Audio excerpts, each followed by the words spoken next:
Viewers, আশা করি সবাই ভালো আছেন। আপনারা যে ফুড ওভারব্রিজ দেখতে পাচ্ছেন, এটা হচ্ছে ফার্মগেট সংলগ্ন।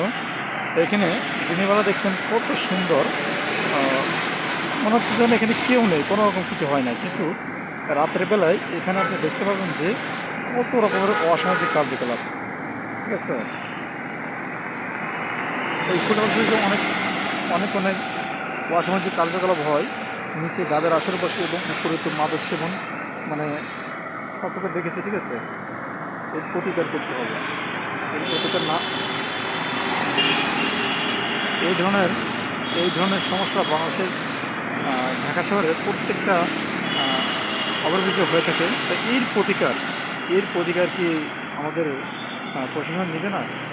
এর প্রতিকার অবশ্যই নিতে হবে। এর প্রতিকার কি?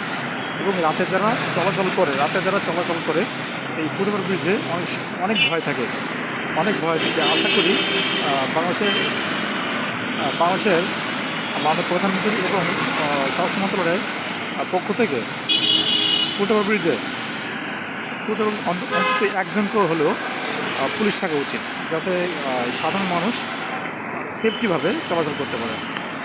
এখন কিন্তু এখানে কিচ্ছু নেই, কিন্তু রাতের বেলা এখানে যে ভয়াবহ অবস্থা, আপনি দেখলে অবাক হয়ে যাবেন। রাতের বেলা এখানে খুব ভয়াবহ অবস্থা তৈরি হয়। এটা আপনারা না দেখলে দেখবেন না। আপনারা দেখে এখন কিন্তু কিছু নেই, এখন একেবারে ফাঁকা।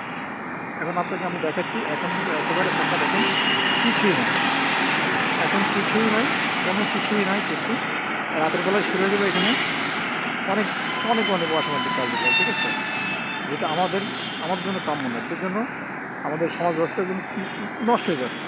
ঠিক আছে, এগুলো এগুলো থেকে পরিত্রাণ যে কীভাবে পাবো, এগুলো থেকে পরিত্রাণ পেতে হবে। এগুলো থেকে পরিত্রাণ পাওয়ার উপায় কী? ঠিক আছে, এর উপায় আমাদেরকে বের করতে হবে।